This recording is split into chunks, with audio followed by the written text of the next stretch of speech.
Welcome to all. स्वागत आप सभी का R S sir YouTube channel पे। और हम आ चुके एक एग्जाम से पहले एक बेहतरीन और मोस्ट इम्पोर्टेंट वीडियो के साथ में। और ये वीडियो आपका होने वाला है एनडीए सीडीएस का आपका एग्जाम है नेक्स्ट डे यानी 13 अप्रैल को।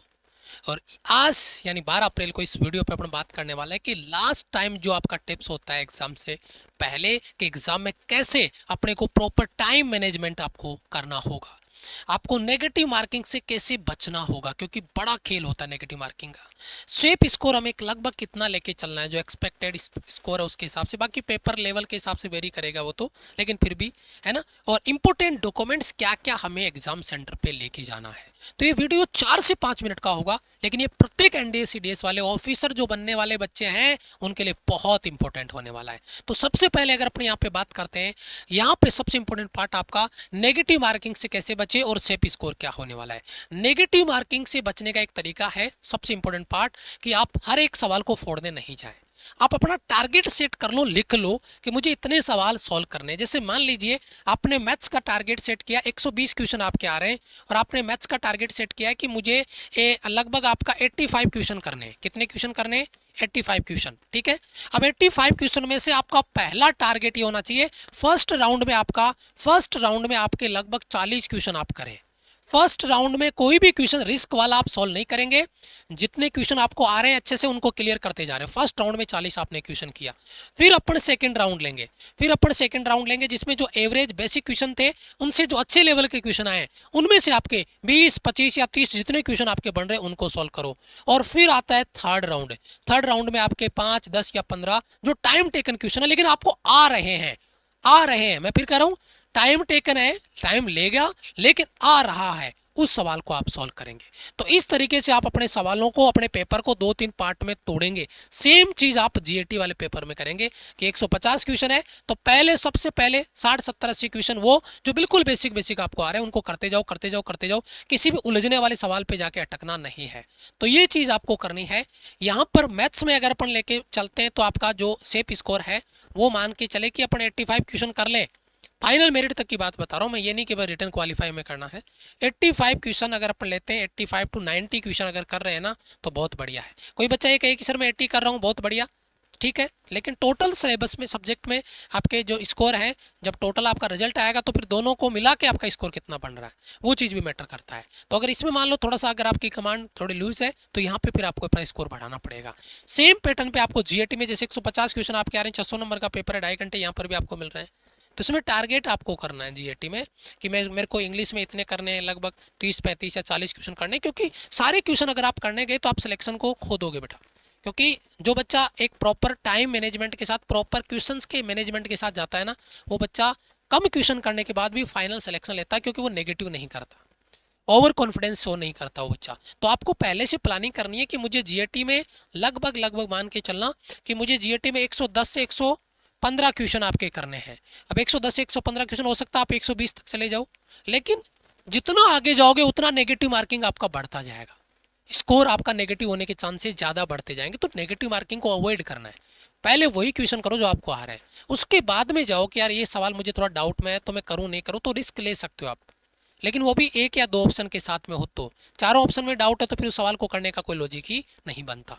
सेफ स्कोर मैंने आपका दोनों का लगभग बता दिया कि इतने क्वेश्चंस अपने को करने हैं। क्वेश्चंस की बात बता रहा हूँ, स्कोर आप अपने हिसाब से कैलकुलेट कर लेना, इसमें कोई दिक्कत नहीं है। अब आता है टाइम मैनेजमेंट। टाइम मैनेजमेंट को मैंने कहा आप अपने पेपर को पार्ट में तोड़िए, कम से कम 3 पार्ट में। फर्स्ट राउंड आपका हो जाएगा, फिर उसके बाद में सेकेंड राउंड होगा, फिर उसके बाद में आपका थर्ड राउंड होगा। 3 पार्ट में आप उसको तोड़िए, पार्ट्स में डिवाइड करते चलिए आप उसको, फर्स्ट, सेकंड, थर्ड पार्ट में। तो पार्ट में तोड़ोगे तो आपको टाइम का आइडिया रहेगा। ऐसे क्या होता है, बच्चा सवाल को 1 बाय 1 सॉल्व करते जा रहा है, जो क्वेश्चन टाइम टेकन आ गया उसमें फंस गया और वही टाइम किल कर रहा है। फिर पता चलता है कि टाइम कम पड़ रहा है, फिर बच्चा घबराहट में जल्दी पेपर करता है और क्वेश्चंस गलत होना स्टार्ट हो जाते हैं।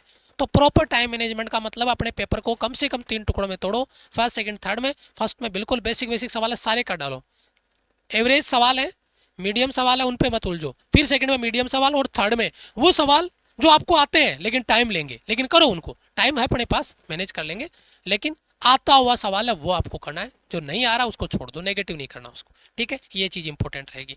उसके बाद में एक इंपॉर्टेंट जो डॉक्यूमेंट्स है वो क्या आपके लिए लेने जाने हैं सेंटर पे, तो उसके लिए देखिए परीक्षा स्थल पर प्रवेश करने के लिए ई प्रवेश पत्र जो प्रिंट आउट है वो आपको लेके जाना है। फोटो पहचान पत्र मूल ओरिजिनल आपको लेके जाना पड़ेगा। आधार कार्ड आपका तो ओरिजिनल आपको लेके जाना पड़ेगा। ब्लैक जो बॉल पॉइंट पेन है वो आपको लेके जाना है, सहित प्रत्येक सत्र से साथ ले, प्रत्येक सत्र में, यानी मैथ्स का वाला पेपर होगा उसके साथ भी, और दूसरा पेपर आपका जीएटी तब भी आपको साथ लेके जाना है। और ई प्रवेश पत्र को उम्मीदवार सुरक्षित रखें, ये आगे काम में आएगा। आप आगे जाओगे एसएसबी के लिए तो वहां जरूरत पड़ेगी इसकी, तो उसको सुरक्षित रखना है, नहीं खो दिया, ऐसा नहीं करना है।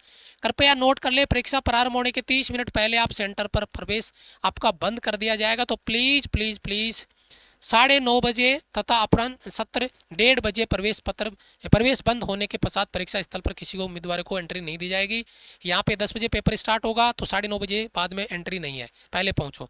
यहाँ पे दूसरा बाहर भेज देंगे आप, पहले सत्र के बाद दूसरे में बाहर अंदर जाओगे तो 1:30 बजे के बाद में एंट्री नहीं है। तो प्लीज़ ऐसी गलती मत करना कि अपनी पूरी की पूरी तैयारी है, मेहनत है, मिट्टी में मिल जाए। ठीक है, उम्मीदवार को आयोग के निर्देश के सख्ती से पालन करना पड़ेगा। जो भी आपको मतलब मैसेज इन्फॉर्मेशन वहाँ दी जाती है उसको फॉलो करना। ओएमआर सीट पे प्रॉपर आपको फिलिंग होनी चाहिए।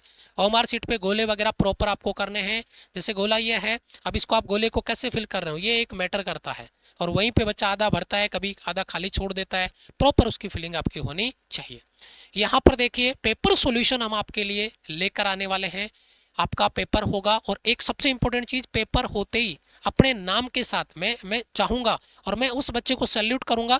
वैसे सारे के सारे ऑफिसर्स, मुझे सब पे भरोसा है जो पेपर देने जा रहे हैं, चाहे एनडीए का बच्चा हो चाहे सीडीएस का बच्चा हो। एग्जाम सेंटर से बाहर आने के बाद थोड़ी सी मेहनत आप हमारे लिए करेंगे। बेटा पेपर को स्कैन करके उसका पीडीएफ बना के हमें भेजेंगे, प्लीज़ स्कैन करके पीडीएफ बना के आप भेजेंगे, ये रिक्वेस्ट रहेगी हमारी। क्योंकि प्रत्येक बच्चे को, जो बच्चा पेपर सेंड करेगा अपने नाम के साथ, बेटा बहुत बहुत धन्यवाद उसका, और मानना पड़ेगा उस बात के लिए कि ये बच्चा जो कहा उसने करके दिखाया, सेल्फिश नहीं बना। तो मैथ्स के पेपर के जस्ट बाहर आते आप पेपर स्कैन करके भेजेंगे तो हमारी टीम उसका पेपर का सॉल्यूशन रेडी करेगी, और फिर सॉल्यूशन आपको हम 5 बजे लाइव आएंगे अपने इसी चैनल पे। तो 5 बजे आपका एनडीए मैथ्स के पेपर का सॉल्यूशन होगा, और उसके बाद में यहाँ पर देखिए 7 बजे आपका जीएटी पेपर सॉल्यूशन रहेगा। तो प्लीज़ जीएटी वाले पेपर के बाद में भी बाहर आके आप अपना पीडीएफ बेटा जरूर सेंड करें ईमानदारी के साथ में। क्योंकि बेटा ऐसा लगता है कि पेपर छूट गया, आप अपने घर के लिए निकलते हैं, लेकिन बेटा अगर 5 मिनट आपने हमारे लिए निकाला है, अगर हमने पूरे सेशन में आपके साथ इतनी मेहनत की है, प्रॉपर आपको गाइड किया है, तो आखिरी समय पे आपका भी सपोर्ट हमें चाहिए होगा। क्योंकि आप स्कैन करके भेजेंगे तभी हम क्वेश्चंस रेडी कर पाएंगे, रिव्यू कर पाएंगे, और फिर आपको जीएटी का सॉल्यूशन आपको दे पाएंगे। तो बेटा ये नंबर आप नोट कर लीजिए, आप कहाँ भेजेंगे पेपर हमारे को, ये नंबर आप प्लीज़ अपने फ़ोन में सेव कर लीजिए। इन नंबर पर आप व्हाट्सअप कर दीजिए पेपर को स्कैन करके अपने नाम के साथ। अपना नाम जरूर बताइएगा बेटा, क्योंकि जब हम रिव्यू लेके आएंगे तो उस बच्चे को जरूर थैंक्स बोलेंगे। तो प्लीज़ जरूर अपना नाम बताइए, और ये आपका हेल्पलाइन नंबर। और एक बार फिर से कहूँगा, बेस्ट ऑफ लक सभी फ्यूचर के जो ऑफिसर्स हैं एनडीए सीडीएस के, उनको पेपर अच्छे से फोड़ के आना, घबराना नहीं है, ओवर कॉन्फिडेंस में नेगेटिव नहीं करना, अपने मस्त अंदाज में अपने पेपर को आपको सॉल्व करना है, बिल्कुल भी टेंशन में नहीं करना। ठीक है, okay, thank you so much, best of luck आप सभी को, पूरी की पूरी टीम की ओर से। मिलेंगे आपसे पेपर रिव्यू में, तब तक के लिए जय हिंद, वंदे मातरम।